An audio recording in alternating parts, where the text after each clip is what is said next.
until the culprits are brought to justice?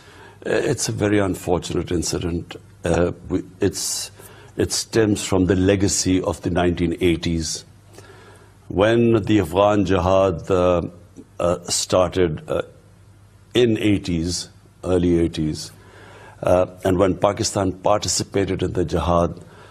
One of the worst outcomes of the jihad was sectarianism in Pakistan. And not just sectarianism, but militant sectarianism. And so this is, we have been lumbered with this legacy.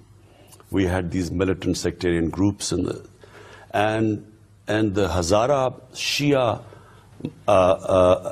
community in Balochistan was targeted by these extremist sectarian groups, Sunni extremist group. It was very unfortunate, because unfortunately, not just that we had these extreme sectarian groups, these groups have morphed with ISIS or Daesh, and so this horrible attack was claimed by Daesh, ISIS, and I can understand the pain of the Hazara community, because the last time I was in opposition when they were targeted, I actually went there, and they too, they didn't want to bury the dead until there were certain promises given. And we will assure them of complete support and protection.